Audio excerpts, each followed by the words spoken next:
Assalamualaikum warahmatullahi wabarakatuh. Alhamdulillahil karimir rahmani 'allamal Qur'an, khalaqal insana 'allamahul bayan. Asyhadu an la ilaha illallah wa asyhadu anna Muhammadar Rasulullah wa ala alihi wa sahbihi ajma'in wa ba'd. Ya ayyuhalladzina amanu taqullaha haqqa tuqatih wa la tamutunna illa wa antum muslimun. Sidang Jumat rahimakumullah, mari introspeksi diri. Apakah satu minggu ini perjalanan hidup kita bertambah ketakwaannya atau jangan-jangan menurun ketakwaannya? Apapun yang terjadi, bertambahkah atau menurun, jadikan pertemuan sholat Jumat pada hari ini, ibadah sholat Jumat pada hari ini, momentum meningkatkan ketakwaan kita kepada Allah Subhanahu wa Ta'ala. Dan takwa yang diharapkan bukanlah yang sambil lalu, tapi takwa yang sungguh-sungguh. Karena beragama itu harus fundamental. Yang tidak fundamental bertakwanya, berarti dia munafik itu. Dia berada di tepian jurang yang gampang jatuh kepada kemaksiatan.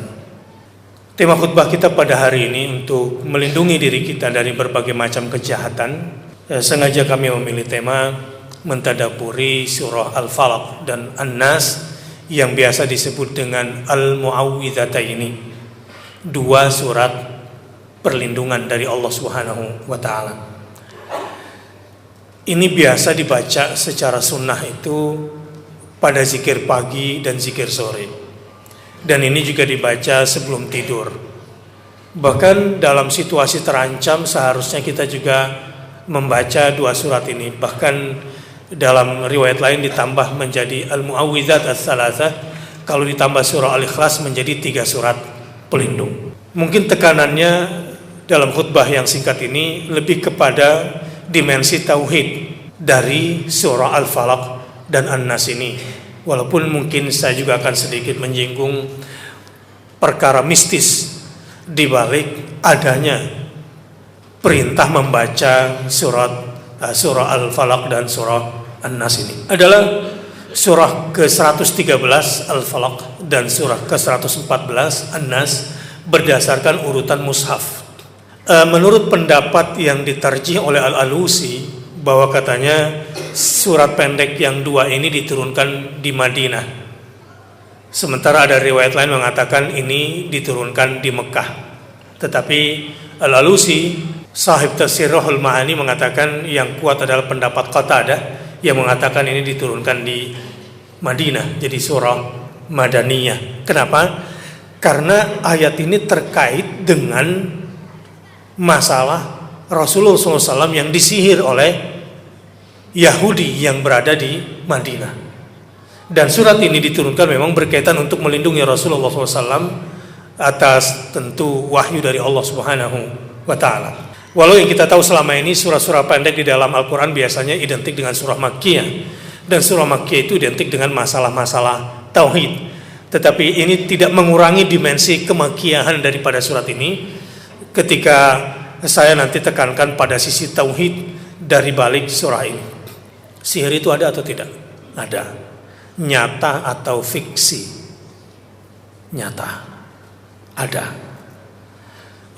Ada keluhan seorang suami, istrinya tiba-tiba kaget, padahal suami belum mandi pagi-pagi tapi sudah pakai baju kaos putih dan celana putih, padahal perasaan semalam tidur di samping istrinya itu, istrinya melihat pakai baju hitam. Ketika ditanya, "Mas sudah mandi?" "Belum."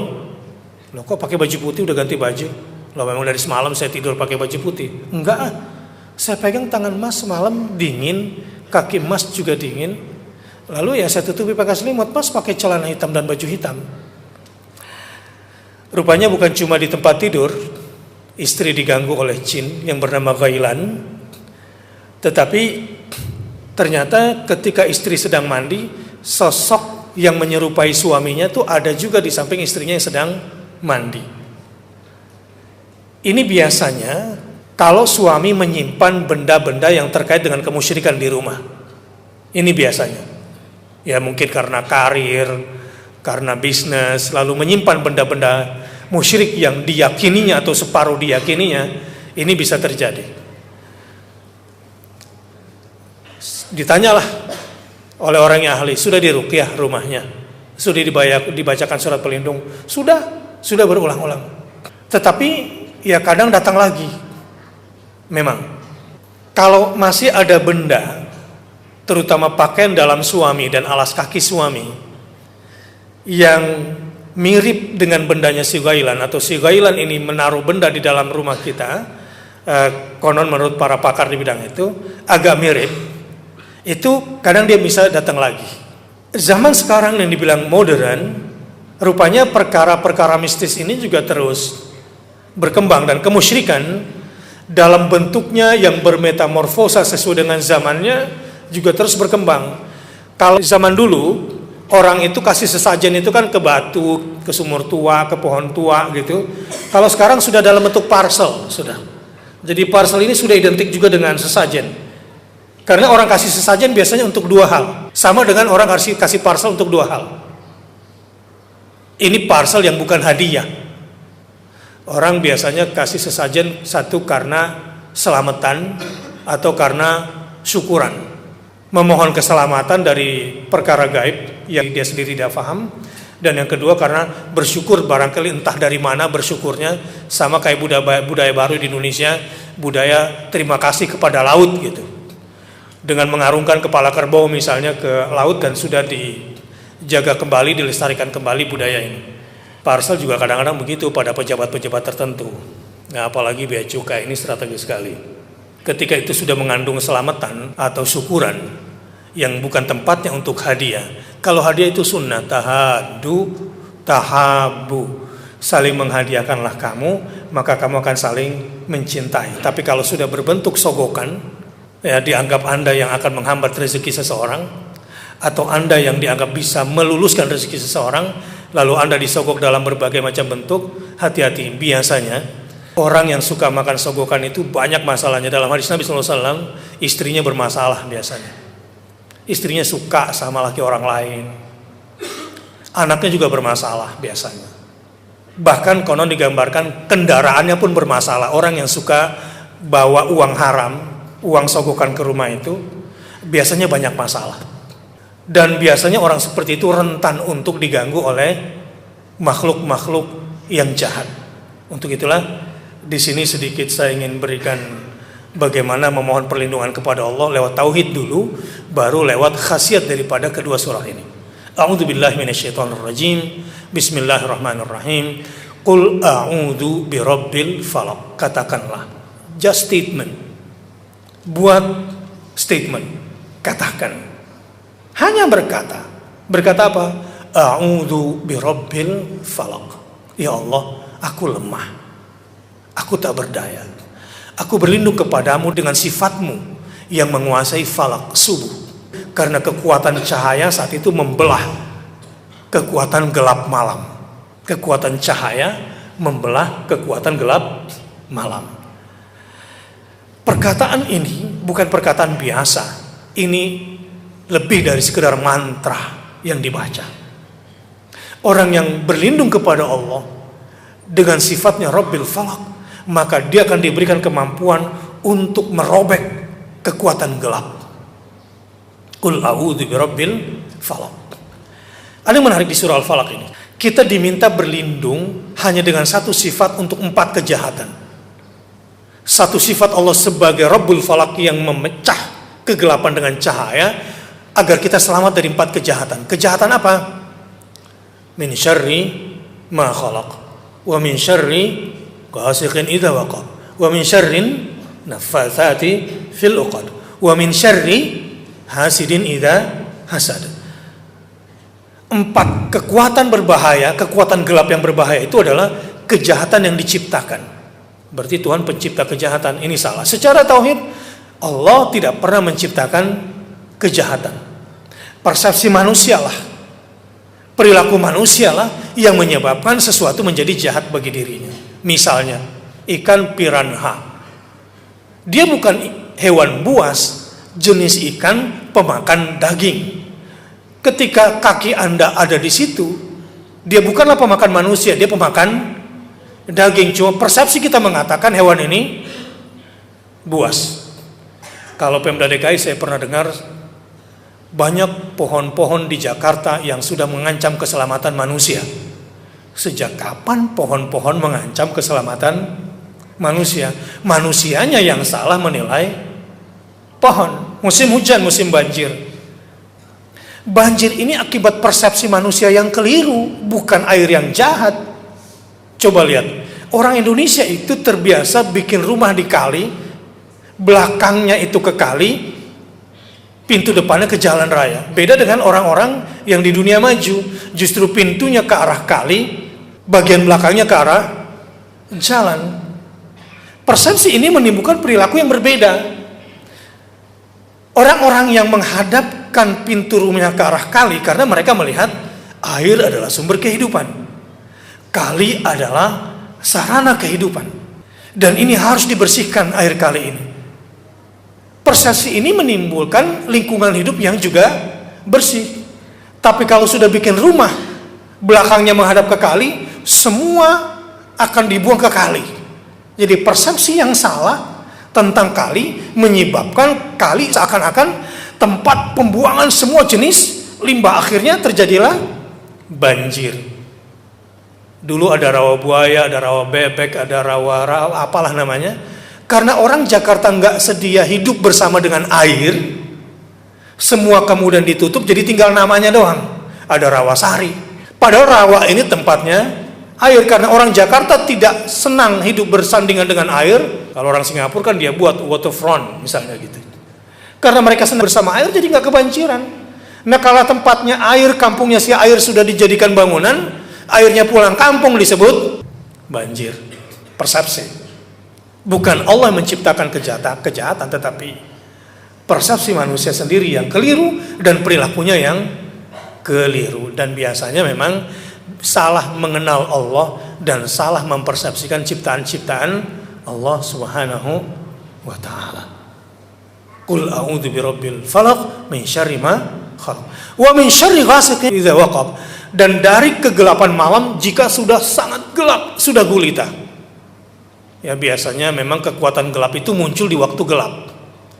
Pulang kantor yang mestinya pulang, kembali bermain dengan anak, apalagi sekarang musim ujian, anaknya mestinya dibantu buatkan PR, entah kemana pekerjaan para suami ini. Sehingga banyak orang tua kalau ditanya sama temannya, bapak lo mana? Gelap. Kenapa? Perginya gelap, pulangnya gelap. Pergi anak masih tidur, pulang anak sudah tidur, pulang pun tinggal capeknya saja. Sehingga anak cuma kebagian waktu sisa. Jangan salahkan kalau anaknya nanti menjadi anak yang nakal, pelaku geng motor, SMP sudah merokok, kemudian narkoba, kemudian free sex, hamil di luar nikah, naudzubillah min dzalik. Akibat ayahnya autis, urusannya bekerja terus, jarang mendoakan anaknya. Qul a'udzu birabbil falaq min syarri ma khalaq. Kekuatan kegelapan ini luar biasa, khususnya kalau sudah menjelang waktu gelap. Wa min syarri naffatsati fil 'uqad. Dan dari kejahatan tukang sihir yang meniup di simpul-simpul yang dia ikat, macam-macam. Tergantung jenis santet yang dia inginkan, macam-macam. Ada bambu dipatah-patahin, kemudian diikat, itu biasanya pengantin baru nggak bisa ngapa-ngapain itu. Ada kain wol yang kemudian diikat, macam-macam. Ada kemudian serat-serat bambu yang tajam yang kemudian diikat. Orang yang kena santetnya ini akan kesakitan dan secara medis tidak bisa terdeteksi. Wa min syarrin naffatsat, biasanya mereka bekerja meniup simpul-simpul buhul itu, dan pelakunya kebanyakan memang perempuan. An-naffatsat atau kata-kata an-naffatsat bisa berarti memang at-taktsir fin naffatsah. Jadi kecenderungan manusia memang suka menghembus-hembuskan sikap negatif, khususnya di tengah malam itu. Wa min syarri naffatsati fil 'uqad, dan dari kejahatan tukang sihir yang biasa meniup di simpul-simpul ikatan itu. Wa min syarri hasidin idza hasad, dan dari kejahatan pendengki jika sudah mulai muncul dengkinya. Digambarkan oleh para ulama, dengki ini seperti bisa hewan buas, racun hewan buas. Jadi kadar racun pada hewan buas itu sangat dipengaruhi oleh tingkat emosional si hewan itu. Semakin tinggi emosinya, biasanya semakin tinggi volume racunnya. Nah manusia, ini hati-hati, ada namanya al-ain. Ada penyakit dengki yang dilancarkan lewat mata. Biasa digunakan oleh mereka untuk memuji Anda, padahal untuk menjatuhkan karir Anda. Atau tiba-tiba Anda lupa kepada istri. Atau tiba-tiba tertarik kepada seseorang. Wa min syarri hasidin idza hasad, dan kedengkian orang dengki jika sudah mulai mendengki. Sedang jemaah rahimakumullah. Ternyata cukup satu sifat Rabbul Falaq kalau kita memahami Allah yang maha membolak-balikan benih di dalam tanah, Allah yang maha merobek kekuatan kegelapan dengan cahaya. Tulijul laila fin nahar wa tulijul nahara fil lail wa tukhrijul hayya minal mayyit wa tukhrijul mayyita minal hayy. Jika kita sudah kenal siapa Allah Subhanahu wa taala sebagai Rabbul Falaq sifatnya, maka insya Allah 4 kekuatan itu akan mudah kita lawan. Ya, karena kemusyrikan itu lemah. Kemusyrikan itu lemah. Kenapa kemusyrikan itu lemah? Ma laisa laka bihi ilmun. Karena biasanya kemusyrikan itu nggak pakai dasar ilmu, dasarnya asumsi. Ketika dilawan dengan sedikit ilmu saja, ilmu tentang tauhid, langsung robek itu kekuatan itu. Maka belajar ilmu Al-Quran, belajar ilmu agama, ilmu as-sunnah, ini penting sekali. Tapi sayang, ini sebetulnya potensi besar yang orang lupa. Apalagi zaman sekarang, media di dunia ini penuh dengan hasud, penuh dengan kekuatan kegelapan. Susah cari media yang namanya both side cover itu. Makanya kalau saya berprinsip mending dapat informasi dari orang beriman langsung lah, nggak mau terima informasi dari orang fasik walaupun medianya media mainstream, walaupun kelihatannya keren, kelihatannya database-nya bagus, kagak deh. Mau Kompas kayak, mau CNN kayak, mau apa kayak gitu. Idza ja'akum fasiqun binaba'in fatabayyanu. Tabayyun, hati-hati, karena informasi yang dibawa oleh orang beriman jauh lebih selamat ketimbang informasi yang dibawa oleh orang fasik. Dan dengki di situ masuk, apalagi musim pilkada seperti ini. Waduh, kasihan orang Islam. Dia cuma digaji paling 1,5 juta, udah pakai jilbab, topinya Sinterklas pula. Kasihan saya melihatnya. Saya tanya, kenapa Anda pakai topi Sinterklas? Ini kan cuma topi doang, Ustaz. Dia tidak mengerti kalau itu sudah merupakan simbol-simbol agama. Ini kalau kita nggak ngerti ilmu-ilmu tentang agama ini, jangankan urusan mistik, urusan-urusan yang sebetulnya sederhana sekali, kita bisa rusak kita punya akidah. Untuk itu berlindunglah juga dengan kekuatan surah An-Nas. Qul a'udzu birabbin nas. Bedanya apa dengan surah Al-Falaq, Ustaz?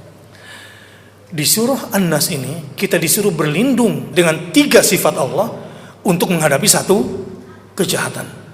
Kalau surah Al-Falaq cukup 1 sifat Allah menghadapi 4 kejahatan. Tapi di surah An-Nas kita disuruh berlindung dengan 3 sifat Allah menghadapi 1 kejahatan. Karena kejahatan yang satu ini berbahaya. Dan kamu tidak akan pernah bisa lolos darinya kecuali Allah yang melindungi kamu. Berlindung dengan 3 sifat Allah. Apa saja? Qul a'udzu birabbin nas. Yang kedua, malikin nas. Yang ketiga, ilahin nas. Berlindung kepada Allah pencipta manusia, raja manusia, dan sesembahan manusia. Pencipta manusia, Rabbun nas, Tuhan manusia, ya. Yang kedua, raja manusia. Yang ketiga, sesembahan manusia. Urutan hierarkisnya ini Allah yang susun. Karena biasanya manusia mengenal Allah yang paling gampang itu sebagai Rabbun. Nikmat yang pertama kali dirasakan oleh manusia dari Tuhannya adalah dia sebagai pencipta manusia, pendidik manusia, pelindung manusia, pemberi rezeki bagi manusia, pengatur manusia. Ini yang pertama, yang paling dirasakan oleh manusia. Nanti setelah akalnya berkembang, baru manusia mengerti malikin nas. Dia akan menyadari bahwa raja, diraja, penguasa, semua penguasa, pemilik, semua pemilik, berikut semua yang dirajainya, yang dikuasainya, yang dimilikinya adalah milik Allah semata-mata. Kalau orang sudah mulai berakal, baru bisa berlindung kepada Allah sebagai Al-Malik. Tapi yang paling tinggi, kalau manusia sudah mengenal Allah sebagai ilah, akhirnya sadar bahwa satu-satunya yang berhak untuk disembah hanyalah Allah saja. Hanyalah Allah saja untuk dicinta, untuk ditakutkan, untuk diharapkan, untuk dipasrahkan. Hanya Allah saja. Ini puncak pengetahuannya. Kalau sudah berlindung dengan Allah dengan 3 sifatnya, insya Allah baru bisa menghadapi satu kekuatan yang berbahaya. Apa itu? Min syarril waswasil khannas alladzi yuwaswisu fi suduril nas minal jinnati wan nas. Kejahatan yang kamu gak bisa lolos adalah kejahatan dari si setan yang terbiasa bersembunyi. Ya, provokator di balik semua, aktor intelektual di balik semua kejahatan. Khannas. Dan yang dia serang adalah sistem yang paling inti dalam tubuh manusia yang ada di dalam kolbunya itu. Itu yang dihajarnya di situ. Sistemnya yang dirusak. Pelakunya siapa? Bisa setan al-waswas dari kalangan jin dan bisa setan dari kalangan manusia. Ustaz, di sini kan pelakunya jin dan manusia. Kenapa kok disebutnya surah An-Nas? Harusnya kan surah Al-Jinnah wan Nas. Iya, hanya disebutkan An-Nas karena kejahatan yang ditimbulkan oleh setan manusia jauh lebih fatal akibatnya daripada setan yang dikerjakan oleh kalangan jin. Sebab ada banyak yang tidak bisa dikerjakan oleh setan dari kalangan jin tanpa bantuan dari setan dari kalangan manusia. Sampai di sini saya ingin simpulkan khutbah Jumat kita pada hari ini dari surah Al-Falaq sampai surah An-Nas 1. Bersyukurlah kalau sudah bisa mengenal Allah, ma'rifatullah, terutama mengenal sifat Allah di surah Al-Falaq An-Nas. Pelajari itu. Anda akan menjadi orang kuat dan selalu mendapatkan perlindungan dari Allah. Rabbul Falaq, Rabbun Nas, Malikin Nas, Ilahin Nas. Ini ilmu penting. Enggak usah pusing-pusing menghadapi kekuatan sihir, kekuatan dukun. Kita enggak akan kalah sama mereka kalau kita diberikan kekuatan ilmu oleh Allah memahami 4 sifatnya. Yang kedua, kalau sudah memahami sifat itu tidak boleh sombong. Yang namanya manusia lemah tanpa pertolongan dan perlindungan dari Allah Subhanahu wa ta'ala. Yang terakhir, yang ketiga, sering-seringlah memohon perlindungan kepada Allah. Sering-sering. Orang nekat keluar dari rumah tidak bermohon kepada Allah. Nih, orang tua sebelum tinggalkan rumah, suami yang benar, astaudiullah ahli wa baiti wa abnai. Kalau anak mau pergi sekolah, ya mbok bilang, nak, kutitipkan kamu kepada Allah. Mudah-mudahan otak kamu gak dirusak di luar sehingga kamu jadi sekuler dan liberal. Mau berangkat tinggalkan rumah, berdoa di mobil, ya Allah, aku titipkan rumahku, istriku, cucuku, bahkan mobilku ini kepadamu ya Allah. Insya Allah kita akan dilindungi oleh Allah Subhanahu wa ta'ala. Di perjalanan, heran saya, pergi buka handphone, pulang buka handphone lagi di mobil. Padahal pergi ini sangat-sangat tepat sekali mengisi energi diri. Berangkat dari rumah ke kantor itu zikir pagi, mohon perlindungan kepada Allah. Dahsyat sekali itu. Isi doa yang ada dalam zikir pagi itu enggak kayak doktrin di pelatihan. Di pelatihan itu otak kita dirusak kadang-kadang. Udah jelas-jelas siang dia bilang pagi, udah jelas-jelas sore dia bilang pagi, supaya semangat. Ini gara-gara enggak baca zikir pagi, jadi otaknya rusak. Hanya ingin menimbulkan semangat pagi, dia bohongi dirinya sendiri. Padahal kalau kita baca zikir pagi, Allahumma inni asbahtu ushhiduk wa ushhidu hamalata arsyik wa malaikatak wa jami'a khalqik bi annaka antallah la ilaha illa anta wahdaka la syarika lak wa anna muhammadan abduka wa rasuluk. Wah, full jiwa dengan motivasi.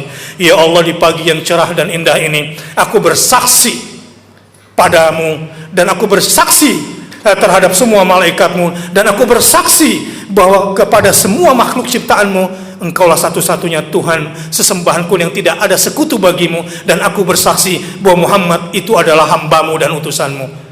Itu komitmen pagi akan membuat kita memiliki energi yang luar biasa. Pulang kantor, ya mbok zikir sore, apalagi macet.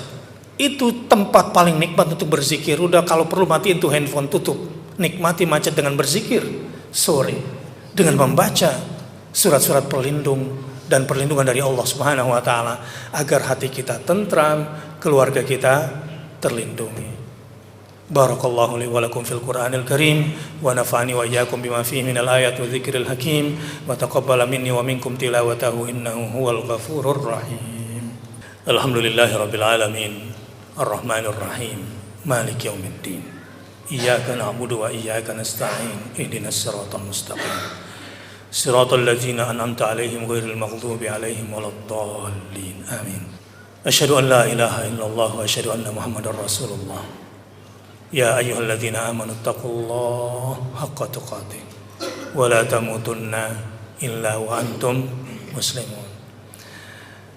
Pekerjaan kita, apalagi pada posisi-posisi strategis, apalagi posisi-posisi bahasa, setannya besar-besar, jarang yang selamat. Belajar agamanya cuma umur 10 tahun atau paling lama 10 tahun.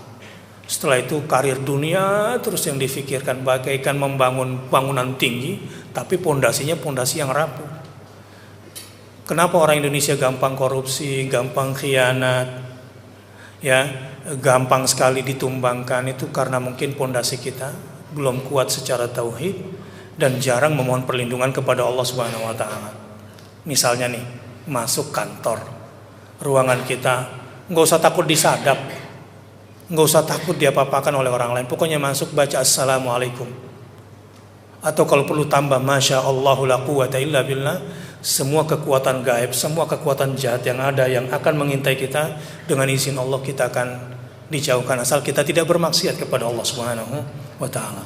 Karenanya bertakwalah kepada Allah dengan takwa yang sesungguhnya. Innallaha wa malaikatahu yusholluna 'alan nabi ya ayyuhalladzina amanu shallu 'alaihi wa sallimu taslima. Wa 'ala sahabati ajma'in Abi Bakrin wa Umar wa Utsman wa Ali wa 'ala tabi'in wa tabi'it tabi'in lahum bi ihsanin ila yaumiddin warhamna ma'hum bi rahmatika ya arhamar rahimin.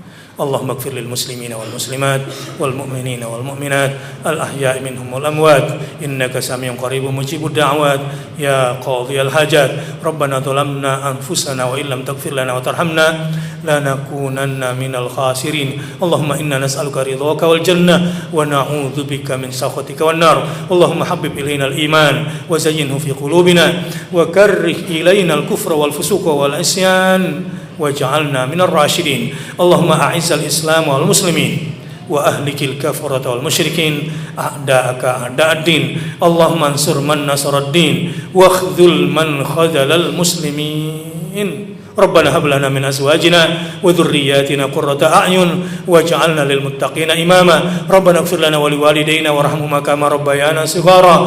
Rabbana ij'alna muqimas salati wa min dhurriyyatina Rabbana wa taqabbal du'a. Rabbana auzi'na an nashkura ni'mataka allati an'amta 'alaina wa 'ala walidayna wa aslih lana fi dhurriyyatina inna tubna ilaika wa inna minal muslimin.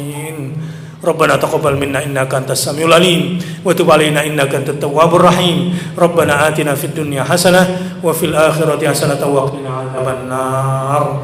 Ibadallah, innallaha ya'muru bil adli wal ihsan wa ita'i dzil qurba wa yanha 'anil fahsya'i wal munkari wal baghi ya'idzukum la'allakum tadhakkarun. Fadhkurullahal 'azima yadhkurukum washkuruhu 'ala ni'amihi yazidkum wa la dzikrullahi akbar wallahu ya'lamu ma tasna'un.